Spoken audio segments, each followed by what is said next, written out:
ओम नमः सिद्धेभ्य ओम नमः सिद्धेभ्य ओम नमः सिद्धेभ्य मंगलमय मंगले करन बीतराग विज्ञान नमो तार जाते भई अरहंतादि महान करि मंगल करि होम ग्रंथ करन के कार जाते मिले समाज सब पावे निज पद इस भव तरु का मूल जानऊ मिथ्या भाव ताको कर निर्मूल करिए मुक्ति।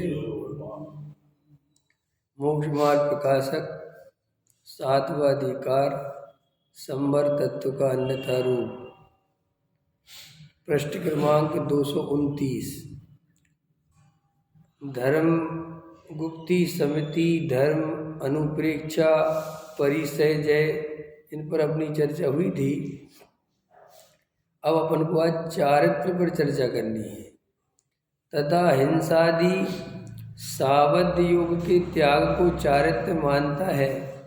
वहाँ महाव्रतादि रूप सोपयोग को उपाधि से ग्राह्य मानता है, परंतु तत्वार्थ सूत्र में आश्रव पदार्थ का निरूपण करते हुए महाव्रत अणुव्रत को भी आश्रव रूप कहा है।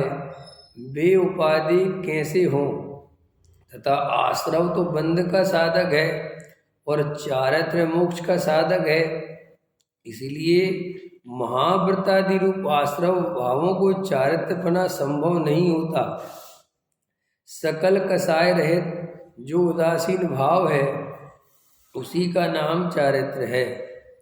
ये चारित्र की चर्चा ले रहे हैं अब टोडामल जी साहब कि वास्तव में जिनागम में चारित्र किसे कहते हैं। और सामान्यतया लोग जिनका ज़्यादा स्वाध्याय नहीं है, तत्वाभ्यासी नहीं है और वस्तु स्वरूप की सच्ची खबर नहीं है, वे चारित्र किसे समझ लेते हैं और वास्तव में जिनागम का चारित्र है क्या। दुनिया में चारित्र जो शब्द है वो कई तरह से उपयोग में आता है और वो जो दुनिया में जो शब्द जिस तरह से उपयोग आने लगता है तो सामान्यतया लोग उसी अर्थ में उसका अर्थ समझते हैं। ख्याल में है ना, क्योंकि लोगों को जैसे आपका कैरेक्टर सही होना चाहिए, आपका चारित्र सही होना चाहिए। स्कूल वाले भी चारित्र प्रमाण पत्र देते हैं। तो चारित्र प्रमाण पत्र क्या है कि भाई ये लड़का अच्छा है, कोई लड़ाई झगड़ा नहीं करता है, उद्दंड नहीं है और ऐसे इसको चारित्र, अब उसको भी चारित्र प्रमाण पत्र कहते हैं। तुम्हारा चरित्र कैसा है।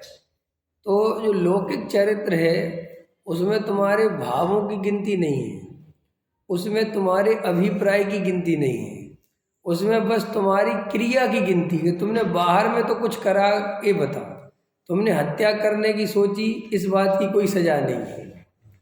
हत्या कर दी तो सजा है, ख्याल में है ना। तुमने किसी को बोल दिया मैं तुझे जिंदा मार दूंगा तो तुम्हें गवर्नमेंट उठा के नहीं ले जाएगी कि भाई मारा थोड़ा ही है, बोल दिया तो गुस्से में बोल दिया। लेकिन जैन धर्म वो कहता है कि मारा कि नहीं मारा ये हम बाद में ही देखते हैं, पहले हम ये देखते हैं कि तुम्हें मारने का भाव आया कि नहीं आया। कि चलो साहब मारने का भाव भी नहीं आया, अब तो ठीक है। बोले मारने का भाव नहीं आया, अंदर मार सकता हूँ ऐसी मान्यता तो नहीं है। बोले साहब मान्यता तो है, तो बोले तो भी मिथ्या दृष्टि, तो भी तुम्हारा चारित्र ठीक नहीं है। ख्याल में है ना। तो दुनिया में जो चारित्र की चर्चा आती है वो क्रिया कांड से आती है। ख्याल में है ना कि तुमने काम किया है कि नहीं किया, बस इतनी सी बात। तुम्हारे अंदर क्या अभिप्राय है, तुम्हारे अंदर क्या भाव है, इससे कोई चारित्र का दुनिया को लेना देना नहीं है। तो चूंकि सामान्य जन इसे ही चारित्र समझते हैं तो फिर वो धर्म के क्षेत्र में भी इसे ही चारित्र समझते हैं, वो इतनी सी बात है। इसलिए कन्फ्यूजन होता है। इसलिए जो मुनि बन गए, संत साधु बन गए, और मुनि राज के जो 28 मूल गुण हैं, या जो भी जिसके भी जहाँ जिस भूमिका में जो भी व्रत आदि हैं, वो उनका पालन करते हैं क्रिया रूप में, और वे उससे अपने को चारित्र वाला मानते हैं। ख्याल में ना, क्यों मानते हैं? क्योंकि वो दुनिया से सीखा ना वही कि भाई चारित्र क्या चीज़ है। क्रिया कांड को चारित्र समझा था, तो यहाँ क्रिया कांड को चारित्र समझते हैं। एक तो इतनी भूल तो यही है कि वो क्रिया कांड तो न चारित्र है और न जीव का उससे कोई संबंध है। एक बात तो पहले यही खबर नहीं है, कोई भी जड़ की क्रिया जीव करता है, जीव कर सकता है, ये बात ही झूठी है। वास्तव में जड़ की क्रिया जड़ में होती है, उसका कर्ता पुद्गल है, उसके परिणमन में पुद्गल लगा हुआ है, उस क्रिया के आदि मध्य अंत में पुद्गल है। जीव तो वहाँ मात्र जानने देखने वाला ज्ञायक तत्व है। सो जानने देखने वाला ज्ञायक तत्व पुद्गल आदि का कर्ता तो होता नहीं, लेकिन उन दोनों के बीच में चूंकि निमित्त नैमित्तिक संबंध होने से ऐसा लगता है कि क्रिया मैंने करी। सो बहुत सारे अज्ञानी जीव तो क्रिया कांड को ही धर्म समझते हैं, क्रिया कांड को चारित्र समझते हैं, और बड़े अंदर ही अंदर अभिमान करते भी हैं कि मेरे जैसी क्रिया कोई नहीं पाल सकता। ख्याल में है ना? तो इसलिए अब वो तो थोड़ा सांसारिक स्थिति में चली गई बात, लेकिन उसमें भी समझ लो 100% में से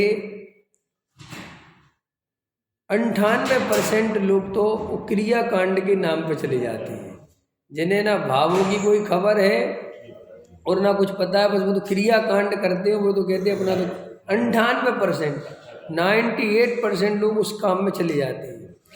अब जो 2% बचे, उसमें से 2.25% क्रिया और परिणाम पे चले जाते हैं।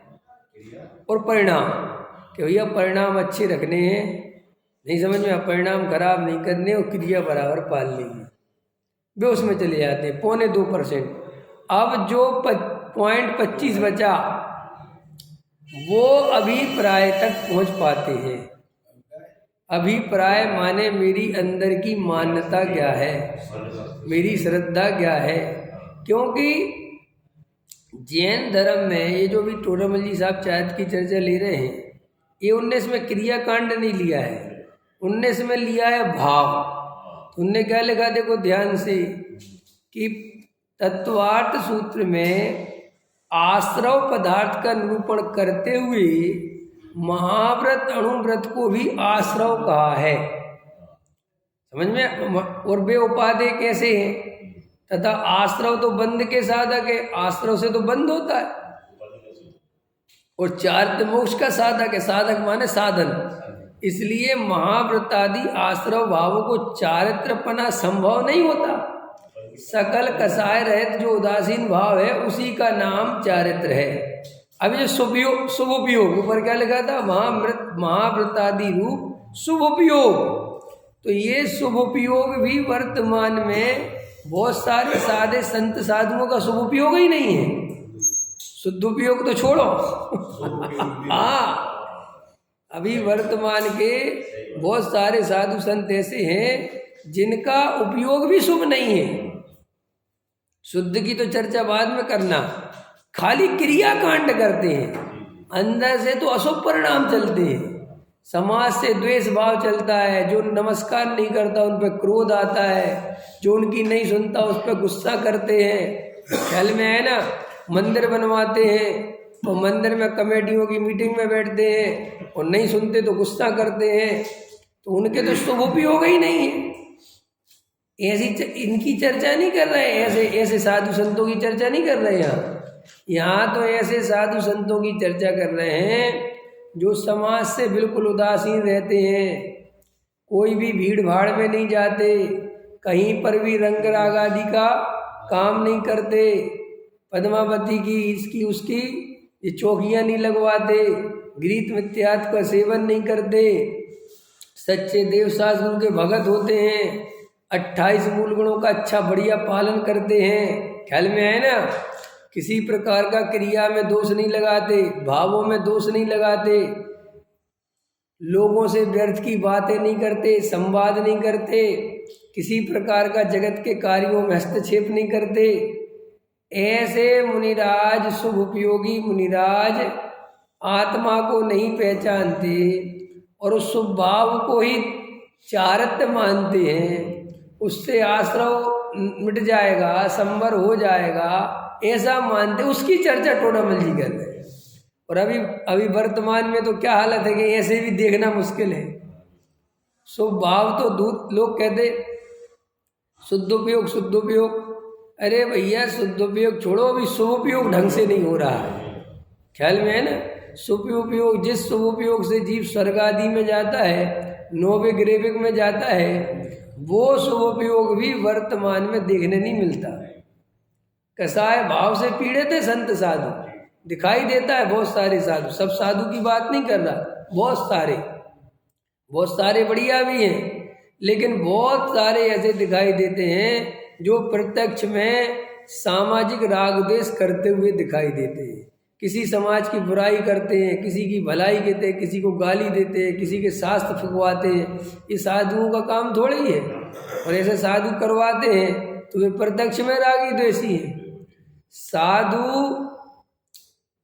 जैन शास्त्रों को तो फिकवानों की दूर की बात रहो, अरे वो तो अन्य जातियों के ग्रंथ भी नहीं फिकवा सकता, क्योंकि उसे इतनी कसाई नहीं होती कि चलो ये किसी और का रखा उठा के फेंक दो, ना ना, कोई बात नहीं, रखा दे, समझ में, उसे लेने ही देना नहीं है किसी जगह से। वो तो वस्तु का स्वरूप समझाएगा, और ये समझाएगा तुम समझ सको तो समझो, किसी का शास्त्र उठा के फेंकने की जरूरत क्या है। ये तो भयंकर कसाई की निशानी है ना। और ऐसे ऐसे साधु हैं वर्तमान में जो जैन शास्त्रों को ही फिकवा देते हैं। बस ये जयपुर के छपे हुए, ये सोनगढ़ के छपे हुए, ये फला के छपे हुए, उठा के फेंक दो। तो वो साधु सच्चा कैसे हो सकता है? ख्याल में, क्यों इतनी कसाय भाव क्यों रखना? ठीक है, उन ग्रंथों में सही नहीं लिखा तुम्हारे हिसाब से, तो तुम समझाओ सही क्या है, डरने की क्या जरूरत है? ख्याल में आए कि नहीं आए? वो जब समझ में आ जाएगा लोग अपने आप नहीं पढ़ेंगे। नहीं समझ में, हमारा दुनिया क्या, दुनिया पता क्या काम में लगी है? दुनिया इसी काम में लगी है कि साहब ये लव जिहाद चल रहा है, फलाना चल रहा है। हम ये कहते हैं कि जो चल रहा है वो चल रहा है, तुम अपने घर को क्यों नहीं सुधारते? तुम अपने लड़कियों को, अपने बच्चों को समझाओ ना। और दुनिया में कहाँ कहाँ बचाओगी? दुनिया इतनी बड़ी है, एक जाति विशेष तुमसे लव जिहाद नहीं है, उसको भगा दो तो दूसरी करेगी। यहाँ एक बात बताओ, दुष्टों की कमी हुई है क्या संसार में? है नहीं समझ में आ रहा? आज तुम मोहल्ले के एक गुंडे को भगा दो तो कोई दूसरा गुंडा बन जाएगा। है, तुम एक जाति विशेष को समझते हो कि ये जाति, तो भैया वो जाति है तो ये शांत बैठा है, अभी उसको हटाओ तो ये गुंडा बनने को तैयार है। ऐसा होता है कि नहीं होता है? कौन सज्जन है जगत में? कौन जगत में सज्जन है? बोलो, है कोई सज्जन जगत में? जिनकी भी बहुलता बढ़ती है, जिनका भी बहुमत बढ़ता है। अभी लोग में ही देखो, किसी के 5-7 भाई हो और अच्छा पैसा हो तो वही गुंडागर्दी करने लगते हैं। क्या समझ रहे हो, मंदिर हमारा है, लो भैया अब किससे बचोगे? अब तो यहीं का है, तुम्हारी जाति का है। तो ये तो जगत का स्वरूप ही है। तुम यहाँ किसी जाति विशेष से चढ़ने की जरूरत नहीं है। सीधी सी बात है, सावधान होना सीखो कि भैया ये तो जगत ऐसे ही चलेगा। कोई आज तक, और ये आज मत समझना आज आ गया लव जिहाद, हमेशा से है, नहीं समझे? जिसको मौका मिलता है वो करता है। पहले के जमाने में तो सीधे अपहरण हो जाते थे। राजा जो है चाहे जिसकी लड़की उठवा लेते थे, खुलेआम, कुछ नहीं है, बस राजा जी को पसंद आ गई तुम्हारी लड़की। अब राजा है 50 साल का और लड़की है 18 साल की, और राजा जी ने उठवा लिया, कोई कुछ बोल ही नहीं सकता। तो ये जगत कब सुधरा? कहाँ सुधरा भाई? ये जगत तो ऐसे ही चलता है। इसलिए इस जगत में बिल्कुल भी बुद्धि ज़्यादा नहीं लगाना। हाँ, सावधान होना, अपना आत्मस्वरूप समझना, गृहस्थ जीवन में रहते हो तो गृहस्थ की मर्यादा में रहना, अपने बच्चों को जितना बने संस्कार देना इस जाति के कि भैया जगत ऐसा है, स्वरूप समझ लो, वरना भैया ठोकरें खानी पड़ेगी, हम क्या करेंगे। और हम कुछ कर नहीं सकते किसी को, माँ बाप कहाँ तक चलेंगे। एक बात बताओ, माँ बाप की भी एक मर्यादा है। 20 साल तक कंट्रोल रख लोगे, 22 साल तक रख लोगे, 24 साल तक रखोगे, क्या करोगे भैया। तुम जो करोगे सो करोगे, हम क्या करेंगे। माँ बाप गलत जाओगे तो गलत ही फंसोगे, अब क्या कर सकते हैं। इसलिए जगत में मोह भी अपने को मर्यादित करना चाहिए। ये नहीं कि तुम गृहस्थ हो तो अपना मोह अमर्यादित करो।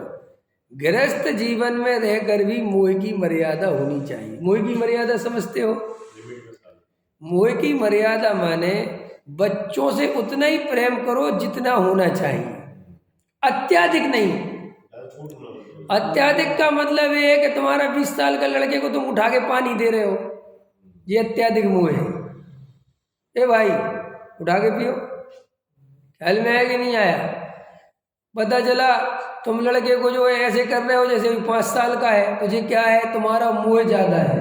और फिर ज्यादा मोह क्या करता है, जिसका अपने बच्चों से ज्यादा मोह होता है उनकी संतानें गारंटी से माँ बाप को कुछ नहीं समझती।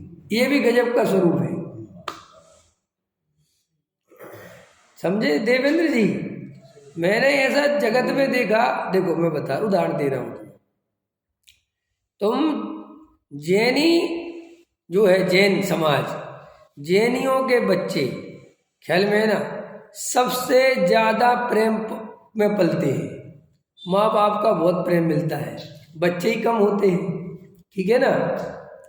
और अत्यधिक सुविधाओं में ही पलते हैं, जितनी ज़्यादा से ज़्यादा हो सकती हैं। तो अभी देखता हूँ जैनियों के बच्चे इतनी पाठशाला पढ़ते, सब पढ़ते हैं, तो अभी माँ बाप की कद्र नहीं करते, कुछ नहीं समझते माँ बाप को। और जाट गुर्जरों में, अजैनों में शुरू से ही लठ मारते हैं, समझ ऐसे तो बोलते हैं वो, ख्याल में है ना लगे। और वहां पे 25 साल का लड़का, 30 साल का लड़का इतना डरता है पिताजी से कि भैया अभी भी, और जबकि पिताजी कुछ नहीं करते, 1 रुपया नहीं कमाते, उसको 15 साल से कमाने भेज दिया था, कमा कर अपना काम, हम नहीं करेंगे कुछ भी, सोचो बात। और वो फिर भी बाबूजी बाबूजी करता रहता है। तो अत्यंत मोह तुम्हें वैसे भी दुख देगा और भविष्य में भी तुम्हें दुख देगा, क्योंकि तुम जब अपने बच्चों को अति आसक्ति भाव से लगे रहते हो तो ये बच्चे भी समझ जाते मूर्ख है। समझ में आया कि नहीं आया। और उनको जहाँ ये ज्ञान हुआ कि मूर्ख है, बस तो मूर्ख है, तो फिर मूर्ख, फिर वो तुम्हारा शोषण चालू हो जाएगा, फिर वो तुम्हारी बिल्कुल नहीं सुनेगा, क्योंकि तुम मोह में इतने घुस गए। तो कभी भी कोई भी चीज मर्यादा से बाहर जाती है। कई लोग पत्नी के प्रति ऐसे मोही हो जाते हैं कि पत्नी दिन को दिन कहेगी, रात को दिन कहेगी, रात को दिन कहेगी, तो बस वो ही कहेंगे। ऐसे नहीं होना चाहिए। नहीं, जब अगर ऐसा कहोगे तो शोषण हो जाएगा, वो नहीं है पर शोषण, क्योंकि जब तुम ऐसा कहोगे तो वह तुम्हारी नौकर से ज्यादा कीमत नहीं समझेगी। लोग क्या समझते हैं अत्याधिक प्रेम, ऐसा नहीं है, प्रेम की भी मर्यादा है। और प्रेम देने में बुराई नहीं है, लेकिन प्रेम भी किसको देना, जो तुम्हारे प्रेम की वैल्यू समझे और जो तुम्हारे प्रेम को मूर्खता समझे। नहीं समझ में आया तो उसको लड़ना झगड़ना ये भी नहीं कह रहा, लेकिन उससे उदासीन हो जा। क्यों कि भैया ये भाव बहुत मुश्किल से मिला है, हमें आत्म कल्याण करना है और हमारे अंदर कसाय भाव है, और हमने तेरी योग्यता देख ली कि अगर हम तुझसे ज़्यादा चिपकेंगे तो दुख के अलावा हमें कुछ मिलने वाला नहीं है। तो भाई हमें तेरे से वात्सल्य पूरा है, लेकिन मर्यादा में रखेंगे, क्योंकि हमारे अंदर कसाय ऐसी है कि फिर तू हमारे अनुसार नहीं चलता तो हमें दुख होता है।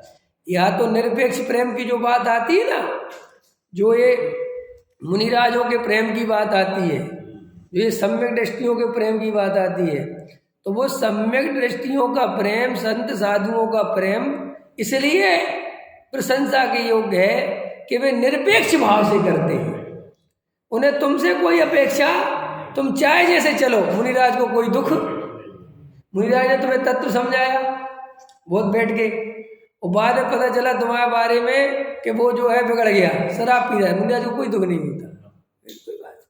लेकिन हमारी और स्थिति कैसी है कि हम किसी के साथ मेहनत करें जरा सी तो हमारे अंदर क्या होता है, राग भाव पैदा हो जाता है। और राग भाव पैदा होते ही हम क्या चाहते हैं कि जी हमारे अनुसार चले, और फिर वो अपने अनुसार नहीं चलता तो क्या होता है। तो श्री गुरु कहते हैं गृहस्थ को राग भी मर्यादा में रह के करना किसी से, कि क्यों, कि भैया जगत अपने अनुसार चलने वाला नहीं, अपनी अपनी मर्यादाएं होनी चाहिए। अति मोह तुम्हें कभी सुख नहीं देगा किसी भी। कई पति पत्नी ऐसे होते हैं, पत्नी का मोह इतना, पति से इतना ज्यादा मोह कि भी आधा घंटा पति के बिना नहीं रह सकती। तो दुख का कार्ड बनना ही बनना है, 100% बनना है, ऐसा मोह नहीं करना चाहे कुछ भी हो। मोह जब सुख का कारण है ही नहीं तो पति से क्या और पत्नी से क्या और बच्चों से क्या। हमने मोह का अर्थ क्या लगा रखा है कि मेरे बच्चे मेरी पत्नी, इनसे तो खूब करो और जगत से उदासीन हो जाओ। तो सुन, तेरे से ज्यादा कोई दुखी रहने वाला नहीं समझ में आया। कई लोगों की दुनिया कहाँ सिमट गई है, ये आजकल बड़ी बड़ी सोसाइटी बन गई है, वहाँ बड़े बड़े लोग रहते हैं, क्या उनकी दुनिया है क्या, मैं और मेरे बच्चे। उनको आजू बाजू से कोई मतलब ही नहीं है, दुनिया उनको पता ही, हम मैं और मेरे बच्चे, और पैसा आ रहा है, सैलरी आ रही है, वो उसमें लगाओ। अब दुनिया का वहाँ पता ही नहीं चलता क्या हो रहा है। अब वहाँ क्या होता है कि एक ही बच्चा है और उसमें लगे हैं माँ बाप रात और दिन, और वो बच्चा तुम्हारी तरफ कभी देखेगा नहीं। क्यों नहीं देखेगा, क्योंकि बच्चा कभी पलट के नहीं देखता, वो पीछे वाले को नहीं देखता, वो कहाँ देखता है, उसकी दुनिया कहाँ जा रही है, आगे की तरफ। तो वो कहाँ देखेगा तुम कितनी उसकी हेल्प कर रहे, क्या कर रहे, उसका इस तरफ कोई ध्यान नहीं है। उसका ध्यान तो कहाँ है, सारा आगे की तरफ है ना। तो क्या होगा कि वो आगे बढ़ता जाएगा और तुम तो वहीं खड़े रहोगे। अब तुम्हारे तो आगे बढ़ने के दिन खत्म हो गए, तुम कहाँ खिसलते जाओगे, पीछे, और वो कहाँ बढ़ता जाएगा, एक दिन क्या हो जाएगा, डिस्टेंस हो जाएगा। वो बहुत आगे निकल चुका होगा, वो कहेगा पापा मैं अमेरिका जा रहा हूँ। तुम क्या अमेरिका जा रहे हो, क्या रखा भैया यहाँ रहो। अरे ये पहले सोचना था, अमेरिका भेजने की तैयारी तुम नहीं करी है। और बेटा कितने हैं, जैन साहब एक, और वो कहाँ जा रहा है। अब वो दूसरा तुमसे कहेगा कि तुम्हें ज्यादा तकलीफ है, तुम चलो अमेरिका। क्या कहेगा, अब तुम भी चलो अमेरिका। नहीं समझ में आया। अब तुम्हारा अमेरिका में बिल्कुल तुम्हें खा जाएगा वो अमेरिका, क्योंकि वे चारों तरफ अंग्रेज, वे तुम्हारे क्या मतलब, उनको तुमसे क्या लेना है। तुम सीधी बात है, लेना है तुमसे, बातें क्या करोगे, क्या बात करोगे। आज हम और आप जो 4 लोग बैठ जाते, तुम लोग बातें क्यों कर लेते हो, क्योंकि तुम्हारी जिंदगी एक सी है। तुमने अपनी कुछ सुना दी, इनने कुछ अपने गांव की सुना दी, कुछ अपनी बता दी, कुछ, तो बातचीत हो गई।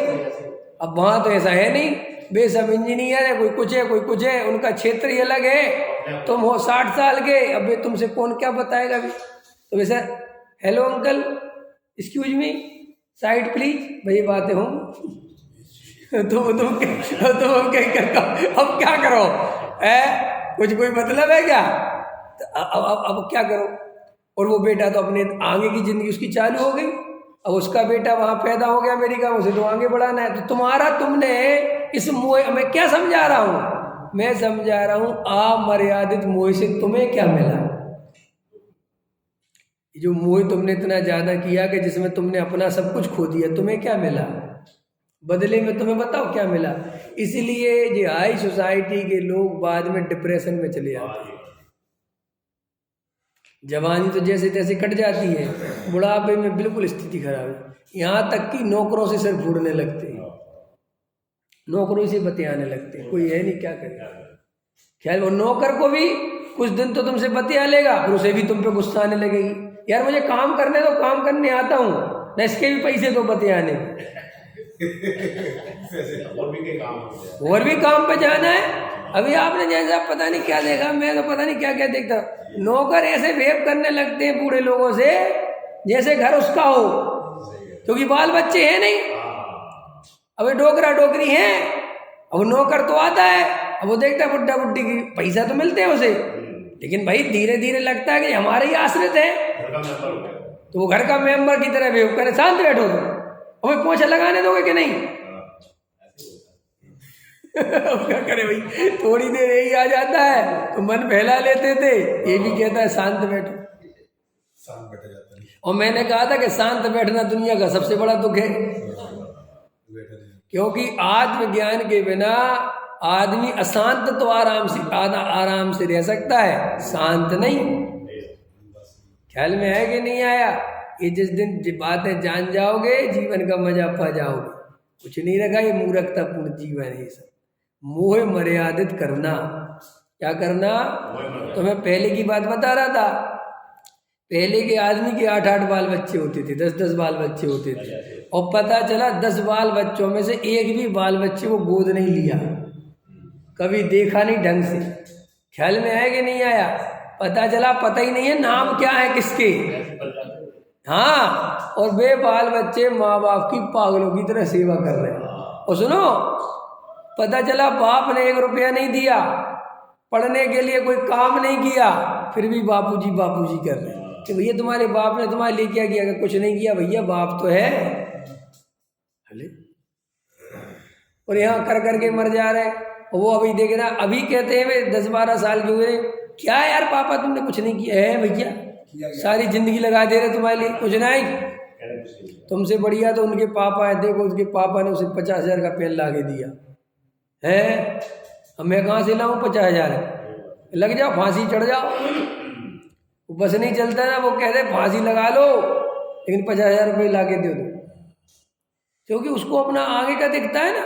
कई बच्चे तो ऐसा तक बोल देते माँ बाप से, हम तुम्हारे घर में पैदा ही क्यों हो गए, पैदा कर लिया और बस के है नहीं पालना, ऐसे। हाँ, और फिर क्या कहेंगे, जो है हमें मुझे फीस भरनी है, तो बाप कहेगा कि भैया मेरे पास इतना पैसा नहीं, तो जाके कहीं फांसी पे चढ़ जाओ, चोरी कर लो, मुझे पैसा चाहिए। अब ऐसे वचन सुन के भी मोह कहता है कोई बात नहीं, मेरा ही तो बेटा है। ये मोह की अमर्यादित दशा है। ये मोह कहता है कोई बात नहीं, क्या कोई बात नहीं, तू मरने को हो रहा है। अरे भाई, जगत का स्वरूप पहचानो। और जो बुढ़ापे में सोचने की बातें नहीं है, अब तो बुढ़ापा आ गया, अब क्या कर लोगे, अब तो तुम्हारे पास कोई रास्ता नहीं है। जवानी में सोचने की बात है, हाँ, जवानी में मजबूत रहोगे। अपन ज्यादा मोह तुझे करना हो करना, भागो जहाँ जाना हो जाओ, क्योंकि अभी से अकेले रहने की आदत डाल लेंगे तो ही अच्छा है। और अब मोह में रुलते रुलते बूढ़े हो गए और तू तब छोड़ के भागेगा, तो हम ना इधर के ना उधर के। ख्याल में है ना? तो इतने मजबूत रहो एकदम। जी, जैनियों का मोह ज्यादा है, मैंने देखा वास्तव में। क्यों है? संपत्ति ज्यादा है, पैसा जोड़ लेते हैं थूक लगा लगा के। ख्याल में है ना? पैसा जोड़ लेते हैं, बिल्कुल है ना, यूपी में कहते थूक लगा लगा के जोड़ते हैं, तो पैसा जोड़ लेते हैं और रखते जाते हैं। और बच्चा एक ही 2 है। अब आजकल तो वो 2 की भी व्यवस्था खत्म हो गई, जिनने कर लिए सो कर लिया। अब एक ही है, एक लड़का और एक लड़की, सो लड़की अपने घर चली जाएगी। और वो जायदाद इतनी जोड़ ली, अब जो लड़के को बिल्कुल गुड्डे की तरह है, क्योंकि ये जमीन जायदाद का मालिक कौन बनेगा, किसको देंगे, इसी को देना है, कोई और तो है नहीं। समझ में आया कि नहीं आया? तो बस वो सारा मोह बहाना हंसता है, और बस बेचारे बहुत एक ही बेटा भैया, अब वो तो क्या करे भैया। इस सब मोह की में वो प्रत्यक्ष दिखाई देता है, प्रत्यक्ष। ख्याल में है ना? क्या करे, कैसे कैसे उदाहरण मिलते हैं। बेटा अमेरिका से आता है और वो अपने माँ बाप के पास नहीं रुकता, और 2-2 साल में आता है, 3-3 साल में वो अपनी ससुराल में रुकता है। वो कितने साल में आया? 3 साल में। वो माँ बाप के पास नहीं रुकता और माँ बाप से कहता है यहीं आ जाओ तुम भी मिलने, और वे 3 साल से आंखें बिछाए देख रहे हैं कि भैया आएगा। जगत में क्या है ये सब, काय कि तुम कहते हो कि इनके साथ अच्छा नहीं हुआ, काय का अच्छा नहीं हुआ? लोग कहते सब कर्म का होता है, कोई कर्म फरम का होता नहीं, बकवास है कर्म का होता है। ये सब तुम्हारे निर्णय कमजोर होने के कारण दशा है। अपना दोष कर्मों पे नहीं डालना। कर्म कर्म तो निमित्त है, कर्म क्या तुम्हारा अच्छा बुरा करता है। कई लोगों को ऐसा बहुत जल्दी भाव आता है ना, सब कर्म कर्म कुछ नहीं। परसों हमारी चर्चा चल रही थी कर्म पे, तब हमने बाद में थोड़ा और गहरा विचार किया, हमने कहा इस पे चर्चा कर ही लेंगे। भाई कोई भी जीव कर्म के कारण दुखी नहीं होता, कोई कर्म का उदय जीव को दुख नहीं दे सकता। जीव अपने मोह से दुखी होता है। कैसे दुखी होता है? तुम्हारा बेटा खराब निकल गया तो तुम्हें लगता है बेटा खराब निकल गया इसलिए दुखी, गलत। तुम्हारा मोह है कि मेरा बेटा इसलिए दुख है। अगर मोह ना हो तो काय का दुख। और ये बात क्यों समझनी है? ये बात इसलिए समझनी है कि तुम कर्म पे दोष दे के बचने की कोशिश मत करो कि मेरी कोई गलती। तुम्हें अगर दुख का कारण अपना मोह दिखेगा तो तुम मोह के नाश का उपाय करोगे, और तुम्हें दुख का कारण कर्म दिखेगा तो तुम भगवान की चरणों में डली रहो। ये भगवान ये कर्म काट दे, हे भगवान हे भगवान। ये कौन सा विधान करा दोगे? भक्तांबर विधान। शनि देवता को जल चढ़ाया हो, ख्याल में है ना? कोई मिल जाएगा महाराज, ये ले ताबीज, तेरे सब घर सही हो जाएगा। क्यों? कि वो तुम्हें सारा दुख का कारण कौन बता रहा है? कर्म, शनि देवता। ये नहीं बता रहा कि तेरा मोह दुख का कारण है। इसलिए सारी दुनिया जी हमारा तो कुछ नहीं, हमारा कर्म का उदय खराब है ना।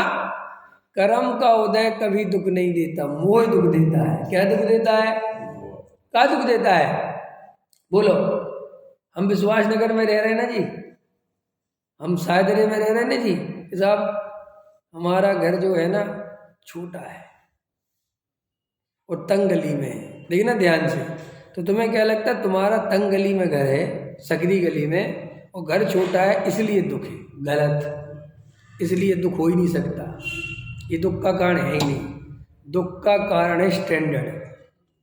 सब रह रहे चौड़ी गली में, उनके घर कार चली जाती है और हमारे घर कार जा नहीं सकती, ये दुख है।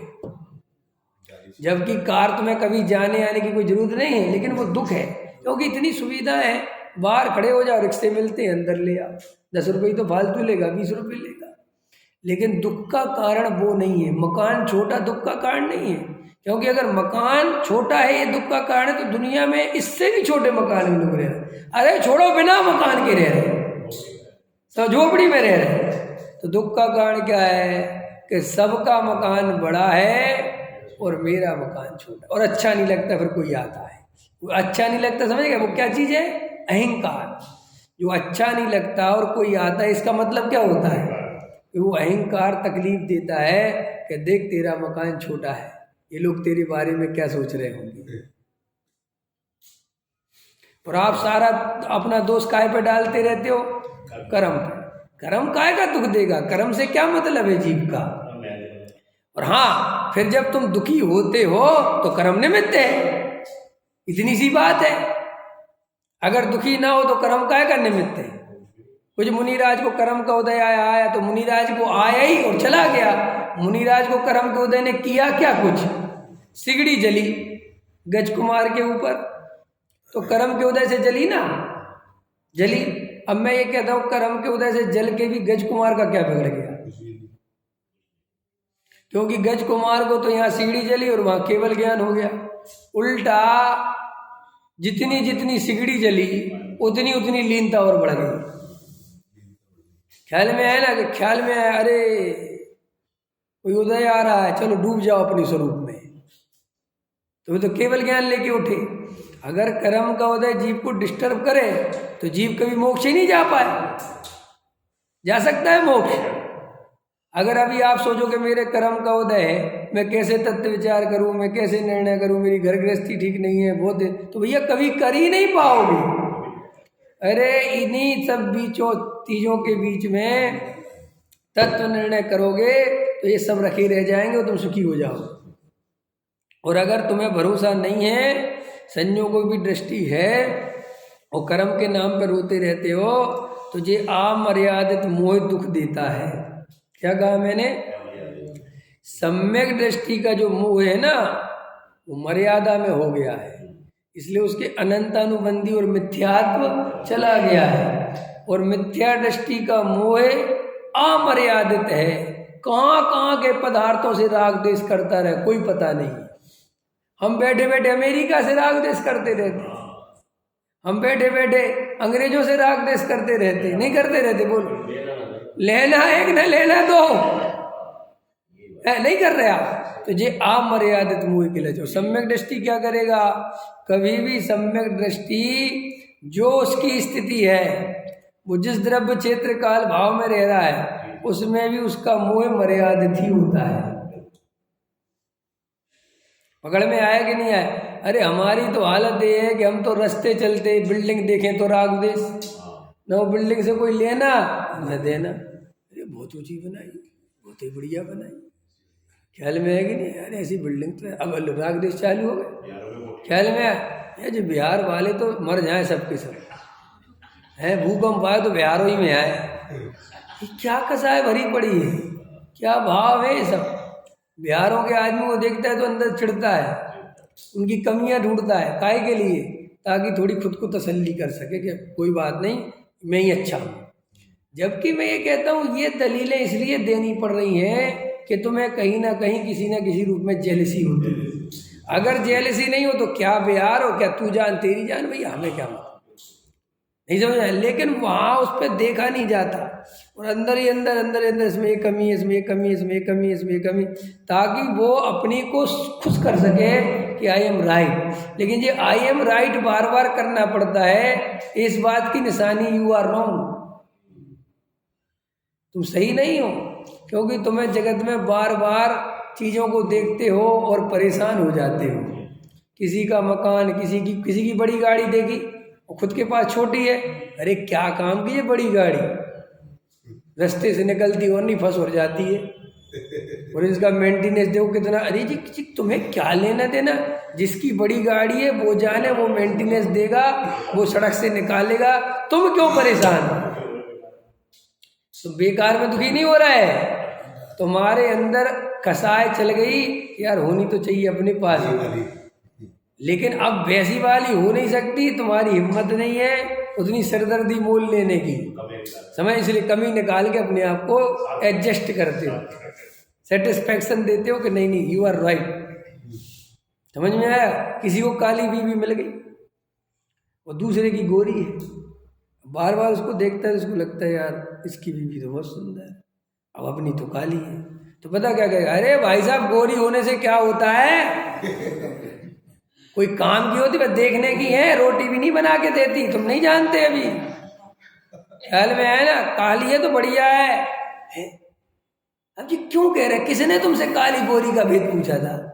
किसी ने पूछा था? लेकिन अंदर उसको तकलीफ देता है, ख्याल में है कि नहीं है? अरे भाई साहब ये बिहारों में आप नहीं जानते, ये कोठियों में रहने वालों क्यों, कौन जानना चाहता है, तुम क्यों परेशान हो?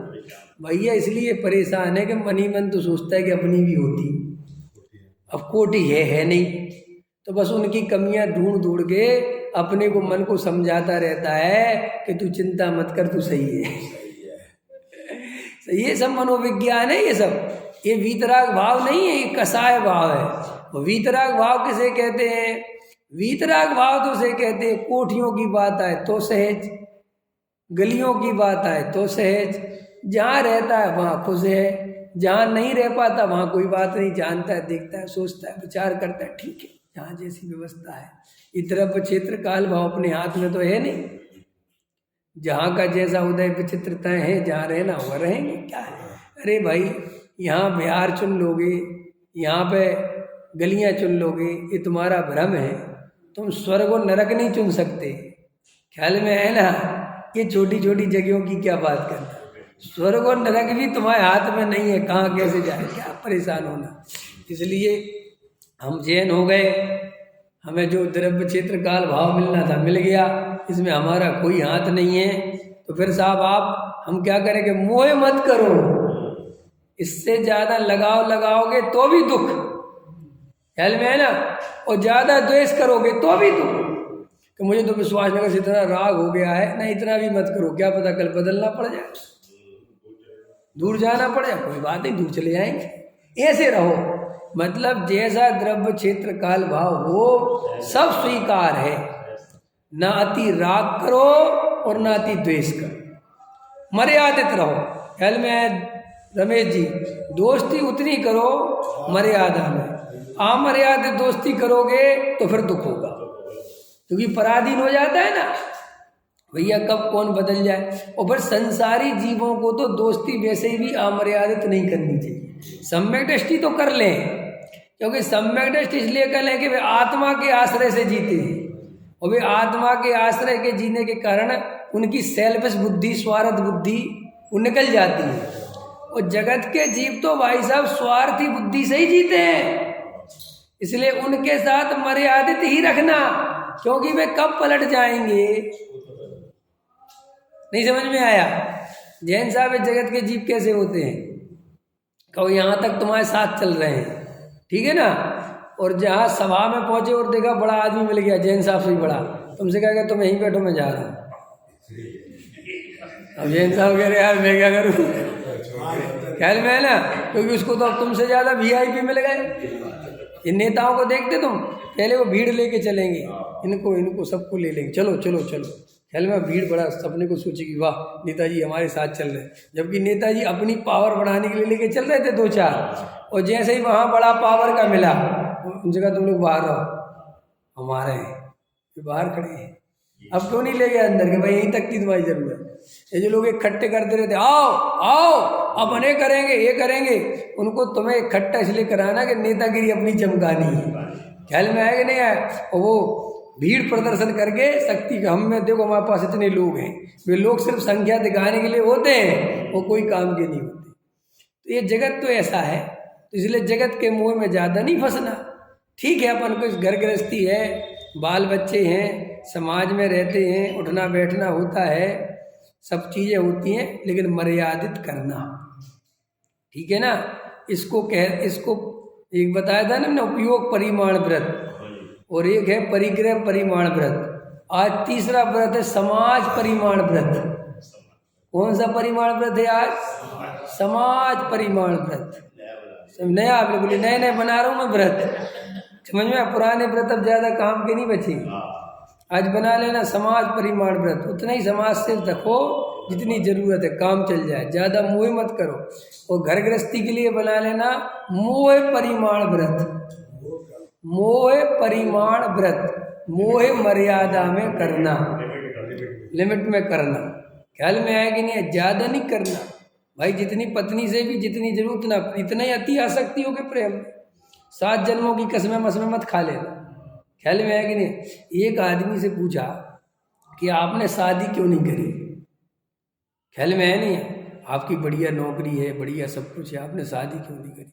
बोले यार इसके पीछे एक छोटी सी कहानी है। बोले बताओ क्या हुआ। बोले मैं एक पार्टी में गया, जब मैं 20-21 साल का लड़का ही था, नौजवान था, 22 साल का, और मेरे बड़े मन में अरमान थे कि शादी वादी करूँगा। लेकिन एक पार्टी में गया और एक बार महिला पे मेरा पैर पड़ गया।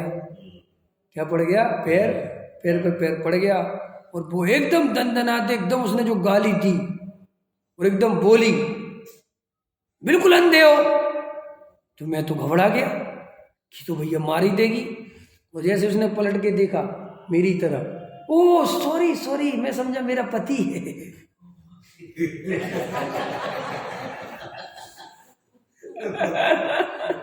क्या कहा उसने? ओ सॉरी, मैं समझी मेरा पति है। उस दिन से मेरे का पतियों की जी हालत है। मेरे को पति नहीं बनना। ख्याल में आएगी नहीं आया? अरे भाई ऐसे ही जगत में अति मोह में मरोगे, ख्याल में है ना। मोह गुलामी देता है। मोह क्या देता है? सिर्फ गुलामी। मोह ने आज तक कभी किसी को कोई सुख नहीं दिया, इसलिए मोह उतना ही करो जो मर्यादित हो। मर्यादित मोह कैसे पता चले? मर्यादित मोह ऐसे पता चले कि वो हमारा शोषण नहीं कर पाए, ख्याल में, और हमारा शोषण हो जाए तो वो अमर्यादित मोह है।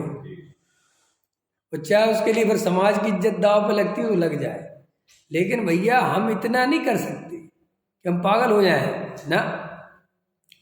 तुम नहीं समझ सक रहे, और अब नहीं समझ सक रहे तो बाद में क्या समझोगे? ख्याल में अभी जब हमारे हाथ में सब कुछ है और तुम अभी हमारी इज्जत नहीं कर रहे, समझना मेरी बात। वो जब तेरे हाथ में हो जाएगा तो तू घर से निकाल के फेंक देगा। ये तो जागना चाहिए ना, फिर भी जीव जागता नहीं, मोह में लगा रहता है, आशा करता रहता है अब सही हो जाएगा, अब सही हो जाएगा, और आशा करते करते भव हार जाता है, आशा नहीं मिटती। ख्याल में ना, आशाओं का हुआ खात्मा, प्यारी काया पड़ी रही, एक परदेसी हुआ रवाना। समझ में आया? तो वो आशाओं का खात्मा कब हुआ? कब हुआ? आशाओं का हुआ खात्मा, प्यारी काया पड़ी रही। कब? जब मर गया। सो यहाँ की आशाएं तो मिट गई, लेकिन भाव परिवर्तन हो गया, सो वहाँ नहीं आशाएं चालू हो गई।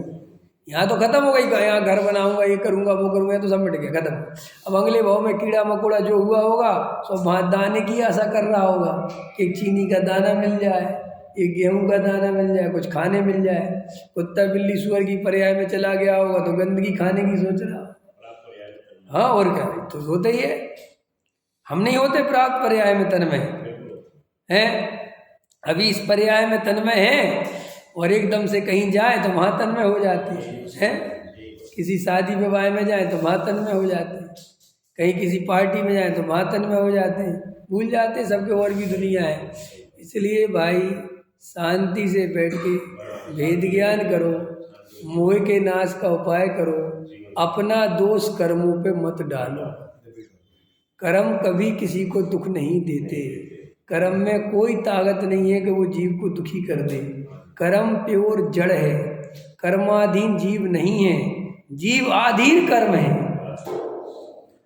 ख्याल में है ना? जीव अपने चैतन्यमयी स्वरूप को जाने, अपनी आत्मा की दृष्टि करे, कर्मों से कोई डरने फरने की जरूरत नहीं है। डरना हो तो मोह से डरो कि भाई ये मोह नहीं करना, मर्यादित मोह करना है, और मर्यादित मोह करोगे तो बहुत सुखी रहोगे। विचार करो। सहजानंदी सोच स्वरूपी अविनाशी